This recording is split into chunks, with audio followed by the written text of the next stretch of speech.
ఈ మధ్య రైస్ పూర్తిగా మానేశాను. కంప్లీట్గా రోటీస్కి షిఫ్ట్ అయిపోయాను.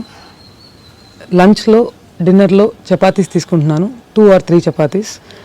ఎప్పుడన్నా ఒక పూట క్రేవింగ్ అనిపించి రైస్ తీసుకుంటే immediately I'm able to see my weight gain. Body కూడా హెవీగా అనిపిస్తూ ఉంటుంది. రోటీ తీసుకుంటే రెగ్యులర్లీ నేను వెయిట్ చెక్ చేసుకున్నప్పుడు I'm able to see some loss which is good for my body and I'm feeling all good about it. మీరు అన్నం తినటం మానేసి రోటీ తినటం వల్ల రోటీ బాగా హెల్దీ కాబట్టి వెయిట్ లాస్ అవుతున్నాను అని అనుకుంటే అది అపోహ. మీరు అబ్జర్వ్ చేసుంటే అన్నం తిన్నప్పుడు పప్పు, కూర, రసము, సాంబారు, పెరుగు, ఇవి పికిల్స్, ఒకవేళ రసము సాంబారు తీసుకుంటే వడియాలు అవైలబుల్ ఉంటే వడియాలు, ఇవన్నీ తింటారు కాబట్టి మీరు ఎక్కువగా కన్జ్యూమ్ చేస్తారు. క్వాంటిటీలో ఇష్టంగా తింటారు, తృప్తిగా కడుపు నిండా తింటారు కాబట్టి మీకు హెవీగా అనిపిస్తుంది. మీరు రోటీ తీసుకున్నప్పుడు మనకు అది పెద్దగా ఇష్టం లేని విషయం, అట్లీస్ట్ రైస్ అంత ఇష్టం లేని విషయం కాబట్టి రోటీలో ఒక కూర, ఒక పచ్చడో నంచుకుని తర్వాత పెరుగో మజ్జిగో, ఒక గ్లాసు మజ్జిగో తాగుతాము. అండ్ పైగా రోటీకి షిఫ్ట్ అవ్వడానికి రీజనే మనం వెయిట్ లాస్ అవ్వడానికి, ఫ్యాట్ లాస్ అవ్వడానికి. కాబట్టి మనం రోటీ తినేటప్పుడు ఖచ్చితంగా అది మైండ్లో పెట్టుకుని జాగ్రత్తగా 1, 2 బాగా గట్టిగా ఆకలిస్తే ఇంకోటి 3 ఇవే తీసుకుని తింటాం కాబట్టి న్యాచురలీ మనకి బాడీ లైట్ అనిపిస్తుంది. రైస్ని కూడా మనం జాగ్రత్తగా కన్జ్యూమ్ చేస్తే you will be able to see great results with your fat loss. Rice మానేసి రోటీ తింటేనే ఫ్యాట్ లాస్ వస్తుంది అనేది అబ్సల్యూట్ నాన్ సెన్స్. మనం 100% వీ కెన్ హ్యావ్ రైస్. అన్నం తింటూ కూడా మనం బోల్డ్ అంత బరువు తగ్గచ్చు. And this video is going to be about how you can lose fat while you're eating rice and all your favourite curries. నీకేంటమ్మా, నువ్వు అన్నం తినమంటావు, నెయ్యి వేసుకోమంటావు, పెరుగు తినమంటావు, అరటిపండు తినమంటావు, అన్నీ వేసుకుని తిని 2 రోజులు ఆగి వెయింగ్ మిషన్ ఎక్కితే మాకు తెలిస్తే ఆ బాధలేంటో, బాగా వర్కౌట్లో ఎక్కువ చేస్తావు అనుకుంటా, నువ్వు బాగానే తింటావు, బాగానే అరిగించుకుంటావు, మా సిట్యువేషన్ అది కాదు అని చెప్తారేమో మీరు. ఈ వీడియో మొత్తం రైస్ తిని కూడా మనం బరువు ఎలా తగ్గచ్చు అనే దాని గురించి డిస్కస్ చేసుకుందాం. సో ఈ రైస్, ఎలాంటి రైస్ తీసుకోవాలి, ఎలా తీసుకోవాలి, అండ్ ఎప్పుడు తీసుకోవాలి, ఎంత క్వాంటిటీ మనకి రైట్, ఇవన్నీ డిస్కస్ చేసుకుని వీటిని కరెక్ట్గా ఫాలో అయితే అన్నం తింటూ కూడా మనం బరువు తగ్గచ్చు, బరువు పెరగకుండా ఉండొచ్చు, మన రెగ్యులర్ ఫిట్నెస్ డిజైన్స్ మనం కంటిన్యూ చేసుకోవచ్చు. సో రైస్ చాలా బ్యాడ్ అనుకుంటున్నాం కాబట్టి ముందు అది బ్యాడ్ అని ఏ పాయింట్స్ వల్ల మనం అనుకుంటున్నాము, ఆ పాయింట్స్లో రైట్ ఎంత ఉంది, రాంగ్ ఎంత ఉంది అది తెలుసుకుని అక్కడి నుంచి ఏ పాయింట్స్ వల్ల మనం రైస్ని గుడ్ అనుకోవచ్చు అనేది కూడా తెలుసుకుందాం. సో ఫస్ట్లీ రైస్ అనేది కార్బోహైడ్రేట్స్ అండ్ అది బాడీకి పనికొచ్చే కార్బోహైడ్రేట్ కాదు కాబట్టి రైస్ ఇస్ బ్యాడ్ అండ్ మనం రైస్ తీసుకోవడం రాంగ్ అని అనుకుంటాము. Simple carbs and complex carbs కిందే మనం కేటగరైజ్ చేసి మిగతా బ్యూటీ మొత్తాన్ని పక్కన పెట్టేస్తున్నాము. కార్బోహైడ్రేట్స్లో కూడా మన బాడీకి కండ్యూజివ్ అయిన కార్బోహైడ్రేట్స్ వల్ల insulin receptors or insulin receptor substrates చాలా డిఫరెంట్గా బిహేవ్ చేస్తాయి. అంటే పొటాటో స్టార్చ్లోంచి వచ్చే కార్బోహైడ్రేట్స్ నుంచి వచ్చే గ్లూకోజ్ని బాడీ తీసుకునే విధానం, మైదాలోంచి వచ్చే కార్బోహైడ్రేట్స్ని మన ఇన్సులిన్ రిసెప్టార్ సబ్స్ట్రేట్స్ రిసీవ్ చేసుకునే విధానం, అలాగే మన రైస్ నుంచి ఆర్ మిల్లెట్స్ నుంచి బాడీ యాక్సెప్ట్ చేయగలిగే గ్రెయిన్స్ నుంచి మన స్టేపుల్ ఫుడ్స్ అంటే అనాదిగా జెనెటికల్గా మనం ప్రీడిస్పోజ్ అయ్యి తీసుకుంటున్న మన బాడీకి మనకి జెనెటిక్గా అలవాటైపోయిన ఫుడ్స్ నుంచి వచ్చే కార్బోహైడ్రేట్స్ని ఈ ఇన్సులిన్ రిసెప్టార్ సబ్స్ట్రేట్స్ రిసీవ్ చేసుకునే విధానం చాలా డిఫరెంట్గా ఉంటుంది. అండ్ రైస్ కూడా ఇదే కోవలోకి వస్తుంది. ఎందుకంటే గత 5,000 సంవత్సరాల నుంచి సౌత్ ఇండియాలో తెలుగు వాళ్ళం అన్నమే తింటున్నాం కాబట్టి ఇన్సులిన్ రెసిస్టెన్స్, రైస్ నుంచి వచ్చే గ్లూకోజ్ వల్ల, రైస్ స్టార్చ్ నుంచి వచ్చే గ్లూకోజ్ వల్ల ఇన్సులిన్ రెసిస్టెన్స్ అనేది చాలా తక్కువగా జరుగుతుంది.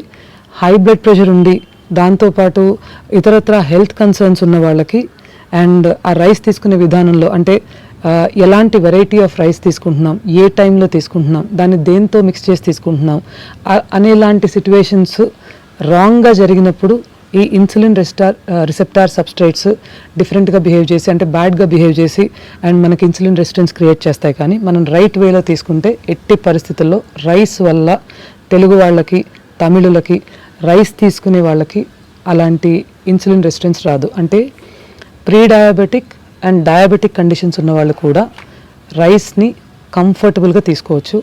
అండ్ మేజర్గా కాంప్లెక్స్ కార్బోహైడ్రేట్స్ అండ్ సింపుల్ కార్బోహైడ్రేట్స్గా మాత్రమే రైస్ని విభజించి మనకి గూగుల్లో దొరికిన కొంచెం ఇన్ఫర్మేషన్తో we're making rice as a bad thing which is wrong. So myth number 1 is don't categorize rice into just simple or just complex carbohydrates and consume it. Rice అనే కాదు, ఏ గ్రెయిన్ అయినా సరే సింపుల్ కాంప్లెక్స్ కార్బోహైడ్రేట్స్ కాదు.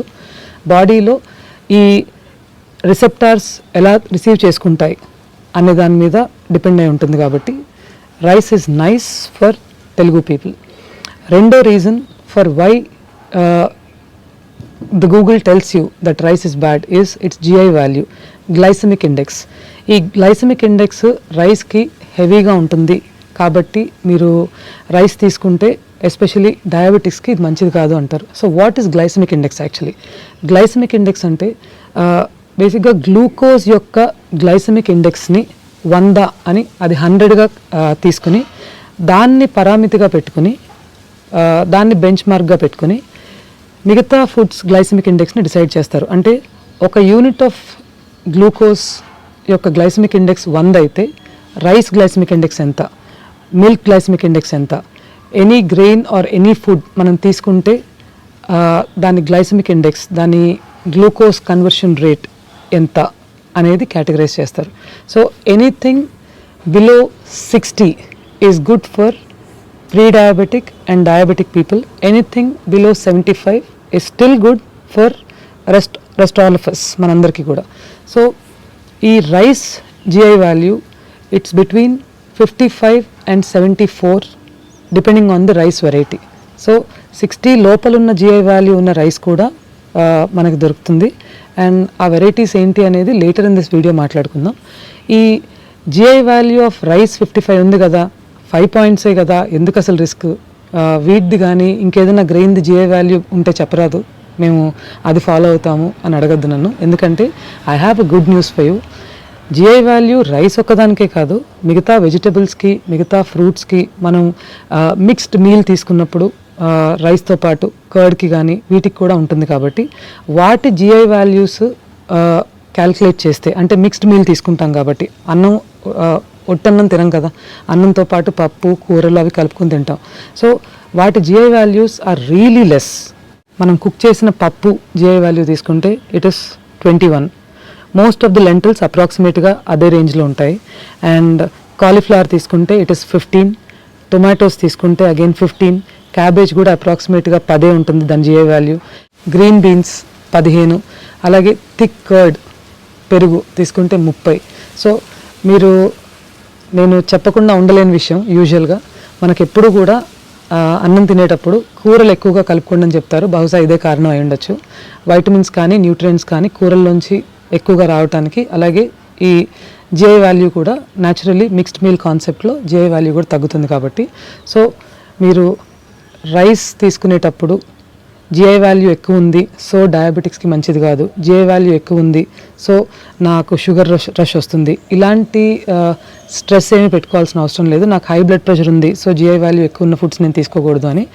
Mixed meal కాన్సెప్ట్లో మనం food తీసుకుంటాం కాబట్టి, అన్ని కూరలు కలుపుకొని మనం ఫుడ్ తీసుకుంటాం కాబట్టి మనకి ఆ GI వాల్యూ చాలా బ్యాలెన్స్లోనే ఉంటుంది రైస్ తీసుకున్నప్పుడు. సో ఆ GI వాల్యూ వల్ల నేను రైస్ తీసుకోకూడదు అనుకోవడం కూడా అపోహే.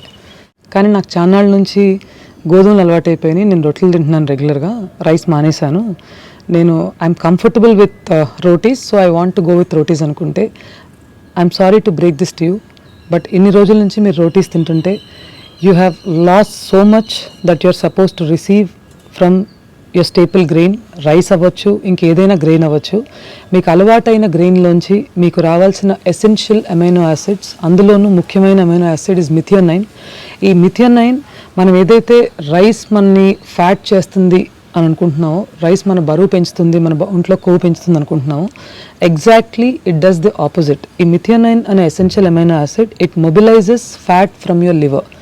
అదే కాకుండా ఈ మిథియోనైన్ అనేది it is a primary source of sulphur. మీ స్కిన్కి కానీ, హెయిర్కి కానీ, నెయిల్స్కి కానీ మేజర్గా ఏదైనా మీరు రైస్ స్టార్ట్ చేసిన తర్వాత, రోటీ స్టార్ట్ చేసిన తర్వాత, although you lost weight and you started losing your hair or మీ స్కిన్ కొంచెం పాడవడం, ఇలాంటిది ఏదైనా జరిగితే please understand that you have stopped receiving something called methionine, an essential amino acid into your body, and దానివల్ల sulphur reserves తక్కువ అవుతాయి, or rather sulphur absorption తక్కువ అవుతుంది. ఎప్పుడైతే ఈ సల్ఫర్ అబ్జార్ప్షన్ తక్కువ అవుతుందో naturally you tend to lose your hair texture పాడవటం, స్కిన్ టెక్స్చర్ పాడవటం, ఇలాంటివన్నీ మీరు చూస్తూ ఉంటారు. అండ్ ఇవే కాకుండా కొన్ని టైప్స్ ఆఫ్ బి వైటమిన్, వీటిలో కూడా మీకు రైస్లో ఎలాంటి వైటమిన్స్ ఉంటాయో అప్రాక్సిమేట్గా వీట్ గ్రెయిన్లో కూడా అవే వైటమిన్స్, అవే ఎసెన్షియల్ అమైనో యాసిడ్స్ ఉంటాయి. కానీ since your body is used to absorb the vitamins and the nutrients and the trace minerals from a specific food, the reason why you call it your staple food. మనం అది నా staple food అని అనుకోవడానికి రీజనే వీటి absorption and దాని digestion మనకి బాడీలో బాగా అవుతుంది. అండ్ డైజెస్టివ్ సిస్టమ్ని చాలా నీట్గా ఇంటాక్ట్ పెడుతుంది స్టేపుల్ ఫుడ్. కాబట్టి మనం దాన్ని స్టేపుల్ ఫుడ్ అని రెగ్యులర్గా మనం దాన్ని తీసుకోవాలి అనుకుంటాము. దాని అవైలబిలిటీని బట్టి, దాని ప్రొడక్షన్ని బట్టి, మనం ఉన్న జాగ్రఫికల్ లొకేషన్లో మనం స్టేపుల్ ఫుడ్ అనుకోవడంతో పాటు ఇవి కూడా కొన్ని రీజన్స్, ఇప్పుడు ఇందాక మనం మాట్లాడుకునేవి కూడా కొన్ని రీజన్స్. సో రైస్ మానేసి కంప్లీట్లీ వీట్కి షిఫ్ట్ అయిపోవడం అనేది మీకు కొన్ని బి వైటమిన్స్ని, ఎసెన్షియల్ న్యూట్రియంట్స్ని, వీటితో పాటు అమైనో యాసిడ్స్ని, వీటితో పాటు ట్రిప్టోఫాన్ అండ్ ఇలాంటి most important nutrients which riboflavin ఒకటి, ఇలాంటి most important nutrients which ensure that your body is functioning well, your sleep cycles are happening well, and your hormones are being released at the right times in the right amounts. ఇలాంటివన్నిటిని సరిగ్గా చూసుకునే బోల్డ్ అన్ని trace minerals, micro nutrients and ఇప్పుడు మాట్లాడుకున్న essential amino acids, ఇవన్నీ కూడా rice మానేస్తే మన బాడీకి అందవు. వేరే ఫుడ్స్లోంచి మనం రైస్లోంచి అబ్జార్బ్ చేసుకున్నంత ఎఫిషియెంట్గా అబ్జార్బ్ చేసుకోలేకపోవడం వల్ల మనం సఫర్ అవుతాం. కాబట్టి we should not stop having rice. We should make sure that we're having our staple food without fail at least weekly 4 days. మిగిలిన 3 రోజులు you can go with other grains like millets, other grains like roti, chapati. Now we believe that rice is nice, but rice మరి అంత హెవీగా polish చేసి తీసుకుంటే it is not right. కాబట్టి brown rice is good. కాబట్టి నేను ఎప్పటి నుంచో బ్రౌన్ రైస్ తీసుకుంటున్నాను. This is also a bad thing. Brown rice bad ఏంటి? ఇయర్స్ టుగెదర్ బ్రౌన్ రైస్ని అందరూ ప్రపోజ్ చేస్తుంటే మా డైటీషియన్ బ్రౌన్ రైస్ తీసుకో, వైట్ రైస్ అసలు మంచిది కాదని ఎప్పుడో చెప్పారు. అండ్ నేను బ్రౌన్ రైస్ తీసుకోవడం మొదలుపెట్టిన తర్వాత I started losing weight also. ఇంత గుడ్నెస్ ఇచ్చిన బ్రౌన్ రైస్ బ్యాడ్ అంటావేంటి? The reason is brown rice or any grain for that matter, మనం తీసుకునే ప్రతి గ్రెయిన్ కూడా కొన్నిటిని స్ప్రౌట్ చేసుకుంటాం, మొలకలు ఎత్తించుకుంటాం, కొన్నిటిని నానబెట్టుకుంటాం, ఫర్మెంట్ చేసుకుంటాం, కొన్నిటిని బాయిల్ చేసుకుంటాం. వీటన్నిటినీ కూడా ఇలా చేయటానికి కారణం గ్రెయిన్స్లో there are certain anti nutrients and one of the major anti nutrient is phytic acid. ఈ ఫైటిక్ యాసిడ్ కానీ ఎనీ యాంటీ న్యూట్రియంట్ దాని ఎఫెక్ట్ని నెగేట్ చేయటానికి మనం జనరల్గా స్ప్రౌట్ చేసుకున్నా, నానబెట్టుకున్నా, ఫర్మెంట్ చేసుకున్నా చేస్తూ ఉంటాం. ఈ ఫైటిక్ యాసిడ్ అసలు ఏం చేస్తుంది? This phytic acid does not allow the goodness of the grain to come in to your body. ఆ గ్రెయిన్లో ఉన్న ఎసెన్షియల్ న్యూట్రియంట్స్ని ఆర్ ఎసెన్షియల్ అమైనో యాసిడ్స్ని, వైటమిన్స్ని మన బాడీ అబ్జార్బ్ చేసుకోనివ్వకుండా ఈ ఫైటిక్ యాసిడ్ చేస్తుంది. అందుకనే దీన్ని యాంటీ న్యూట్రియంట్ అంటాము. It steals minerals from your body. So ఈ ఎఫెక్ట్ని నెగేట్ చేయడానికి మనం స్ప్రౌట్స్ లాగా చేసుకున్న, నానబెట్టుకున్న, ఫర్మెంట్ చేసుకున్న, బాయిల్ చేసుకున్న చేస్తూ ఉంటాం. సో బ్రౌన్ రైస్ కూడా కొద్దిగా ఎక్కువసేపు నానబెట్టుకుని బాయిల్ చేసుకుంటే సరిపోతుంది కదా, దీని ఎఫెక్ట్ నెగేట్ అవుతుంది కదా. యాక్చువల్లీ అవ్వదు. ఎందుకంటే బ్రౌన్ రైస్ లో ఉన్న బ్రాన్ మీద, అంటే ఆ తౌడు మీద this phytic acid is stuck to it. ఈ బ్రౌన్ రైస్ మీద ఉన్న బ్రాన్ తీసేస్తే కానీ ఆ ఫైటిక్ యాసిడ్ పోదు. అంటే ఒకసారి హ్యాండ్ పౌండ్ అన్నా చేయాలి, ఆర్ హ్యాండ్ పౌండ్ చేసిన తర్వాత ఒక సింగిల్ పాలిష్ అన్నా చేయాలి. చేసినప్పుడు దీని ఎఫెక్ట్ నెగేట్ అవుతుంది. అది నెగేట్ అవటం వల్ల రైస్లో ఉన్న మినరల్స్ అన్నీ మనకి చక్కగా అందుబాటులో ఉంటాయి. మరి ఫైబర్ పోతుంది కదా. Fibre in brown rice is excess fibre than your body can digest. చాలా అవసరం లేని ఫైబర్ని మీరు బ్రౌన్ రైస్ తీసుకున్నప్పుడు కన్జ్యూమ్ చేస్తారు. To the very people, digestion issues ఉన్నవాళ్ళు బ్రౌన్ రైస్ తీసుకోండి అని మనకి ఎలా అయితే ప్రపోజ్ చేస్తారో, maybe your dietitian or your Google, మీరు ట్రై చేస్తే డైజెషన్ ఇష్యూస్ పెరుగుతాయి, కాన్స్టిపేషన్ ఇష్యూస్ పెరుగుతాయి, బ్లోటింగ్ వస్తుంది, అలాగే కోలన్ ఇష్యూస్ కూడా మీకు ఇక్కడ నుంచే స్టార్ట్ అవుతాయి. సీలియాక్ డిసీజ్ ఇట్లాంటివి కూడా బ్రౌన్ రైస్ తీసుకోవడం నుంచే స్టార్ట్ అవుతాయి చాలామందికి. అండ్ ఆ ఫైబర్ని బాడీ డైజెస్ట్ చేసుకోవడం అనేది on a regular basis brown rice తీసుకుంటే కష్టం. మీరు అబ్జర్వ్ చేస్తే మీరు వైట్ రైస్ తీసుకున్న దానికన్నా బ్రౌన్ రైస్ క్వాంటిటీ తక్కువ తీసుకుంటారు, నెంబర్ 1. అలాగే వైట్ రైస్ తీసుకున్న దానికన్నా బ్రౌన్ రైస్ ఎక్కువ క్వాంటిటీలో తీసుకుంటే you will feel so full and you feel that issue with your digestion and bloating. So న్యాచురల్గా you tend to take lesser amount of rice. And అందుకనే మీకు న్యాచురలీ మీరు క్వాంటిటీ తగ్గిస్తున్నారు కాబట్టి క్యాలరీ ఇన్ క్యాలరీ అవుట్ కాన్సెప్ట్లో you tend to lose your weight, which is not necessarily your fat weight. It might as well be your muscle weight, or initially first 1 week 10 days it could be your water retention ఉంటుంది carbs తీసుకున్నప్పుడు. Retain అయిన water drain అయిపోవడం వల్ల initially for a week or 10 days or 15 days మీరు you tend to see the fat loss. So what variety of rice is good for you? Hand pounded rice and single polished rice. దానిలో మనం cook చేసుకునే విధానం, humble dal chawal will never make you fat. రెగ్యులర్గా మీరు తీసుకున్న అన్నము, పప్పు ఆకుకూరలు, మీరు తీసుకునే రెగ్యులర్ ఫుడ్స్ ఏవి కూడా మిమ్మల్ని ఫ్యాట్ చేయవు. The foods that you take in a fashion where they are extremely exotic. మనం చేసుకునే బిర్యానీల్లో 3 partsలో జనరలీ దమ్ బిర్యానీ చేసినప్పుడు 3 partsలో జనరలీ హోటల్ స్టైల్ కుకింగ్లో వేస్తారు. 1 part is your favorite oil, any oil that you use for biryani. Another part is your vanaspati. ఇంకొక part ఘీ వేస్తారు. So డాల్డాతో కాంబినేషన్లో నెయ్యి, ఈ రెండింటి కాంబినేషన్లో నూనె వేసుకుని స్పైసీగా చేసుకుని దాన్ని రాత్రి 9 తర్వాత 10 తర్వాత తిని, నేను రెగ్యులర్గా అన్నం తిన్నాను అందుకని వెయిట్ పెరిగాను అనుకోవద్దు. అండ్ చేసే డిన్నర్ టైం, మీరు అది రోటీ తిన్నా రైస్ తిన్నా లేట్గా డిన్నర్ చేయటం వల్ల you tend to gain weight. And దాన్ని రైస్కి అట్రిబ్యూట్ చేయొద్దు. మీరు ఇంకొక simple logic, for you might have had thousands of kilos of rice when your mom has cooked for you. చాలామంది క్లయింట్స్ చెప్తూ ఉంటారు, after 3 weeks or 6 weeks of their experience with my rice diets, అప్పుడు చెప్తారు వాళ్ళు, ఎన్నో kilos of rice, 1000 కిలోలు తిన్నాను మా మదర్ ఫీడ్ చేసినప్పుడు. ఇన్ఫ్యాక్ట్ 3 పూట్ల రైసే తినేవాళ్ళం. పొద్దున పూట ఈవినింగ్ రైస్ ఏమైనా మిగిలిపోతే నెక్స్ట్ డే మార్నింగ్ మాకు సమ్ నేమ్లెస్ రైస్ ఆర్ పుదీనా రైస్ అని, టొమాటో రైస్ అని ఇట్లా చేసి పెట్టేవాళ్ళు. బాక్స్లో కూడా పులిహార వండితే పొద్దున్నే పులిహార తిని బాక్స్లో కూడా పులిహార కట్టుకుని వెళ్ళేవాళ్ళం. సో అంత రెగ్యులర్గా రైస్ తిన్నప్పుడు కూడా నేను వెయిట్ పుట్ ఆన్ అవ్వలేదు. Now I realise why I put on weight ఏంటంటే, నేను తినే విధానంలో చాలా మార్పులు వచ్చాయి. If I go back to the regular way of eating rice, definitely నేను వెయిట్ పెరగను అండ్ ఉన్న వెయిట్ కూడా తగ్గుతాను. నా రెగ్యులర్ లైఫ్ స్టైల్స్ అవన్నీ చేంజ్ చేసుకోవడంతో పాటు నేను రైస్ని కూడా కంటిన్యూ చేస్తూ కూడా వెయిట్ తగ్గచ్చు అని వాళ్ళు రియలైజ్ అవుతారు. I'm sure with this information are with this content that I've given you, మీరు కూడా రైస్ తింటూ కూడా బరువు తగ్గచ్చు అనే విషయాన్ని రియలైజ్ అయ్యారని నేను అనుకుంటున్నాను. So I suggest you, I reckon that don't forgo rice in the pretext of losing fat. అన్నం తినకుండా కడుపు కట్టుకుని ఎంత వెయిట్ వస్తే ఏంటి, ఎన్ని ఇంచెస్ తగ్గితే ఏంటి, ఓ 2-3 కిలోలు పెరిగితే ఏమైంది, ఓ 10 కిలోలు ఎక్కువ ఉంటే ఏమైంది, హాయిగా అన్నం తింటున్నాం, హాయిగా నిద్రపోతున్నాం. అండ్ సెరటనిన్ హార్మోన్ రిలీజ్ కానీ మన స్లీప్ ఇంబ్యాలెన్సెస్ రాకుండా ఉండాలన్నా, most importantly haemoglobin deficiency.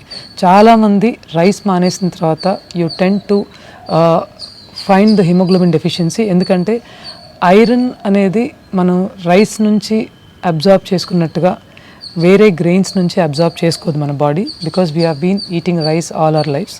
And haemoglobin deficiencies కూడా దానివల్లే వస్తాయి. అండ్ రైస్ తీసుకోవడం స్టార్ట్ చేసి మనం మాట్లాడుకున్న ఈ విధానంలో రైస్ తీసుకుంటే 100% you will be able to see good fat loss. నేను తెలుగు అమ్మాయిని కాబట్టి నాకు న్యాచురల్గా అన్నం అంటే ప్రీతి ఉంటుంది కాబట్టి అన్నం తినమని చెప్తున్నాను అని మీరు అనుకుంటే, for you this is a research paper from Queensland university. వాళ్ళు ఇండియాలో దొరికే 233 రైస్ వెరైటీస్ మీద రీసెర్చ్ చేసి అందులోంచి ఒక 2 రైస్ వెరైటీస్ని చూస్ చేశారు.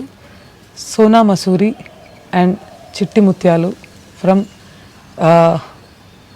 Andhra Pradesh, where it is taken by lower middle class communities in this country అని కోట్ చేసి, it is either hand pounded or single polished. ఈ రైస్ జిఐ వాల్యూ చాలా తక్కువ ఉంటుంది, ఈ రైస్లోంచి న్యూట్రియంట్ అబ్జార్ప్షన్ చాలా ఎక్కువ ఉంటుంది అని చెప్తూ వాళ్ళు ఒక రీసెర్చ్ పేపరే రాశారు. సో బయట వాళ్ళు వచ్చి మన నెయ్యి బాగుందని చెప్తేనో, బయట వాళ్ళు వచ్చి మనకు పసుపు మంచిదని చెప్తేనో మనం విని తెలుసుకుని అప్పుడు దాన్ని ఇంప్లిమెంట్ చేసే లోపల ఒక జనరేషన్ వాష్అవుట్ అయిపోతుంది. It's high time that we realise that our foods are really good and they will help us lose fat, be fit and be healthy. So I think I've given you enough information for you to understand that rice is good and to also understand how you should consume rice. Implement this for the next 21 days and let me know in the comments below. మీకు ఆ rice వల్ల వచ్చిన benefits ఏంటి, మీ sleeping patterns improve అయ్యాయా, మీ hair loss ఏమన్నా ఉంటే అది తగ్గిందా, ఆర్ మీకు హెవీనెస్ అనేది ఇలా రైస్ కన్జ్యూమ్ చేయడం వల్ల తగ్గిందా లేదా అనేది. Thank you. నమస్తే.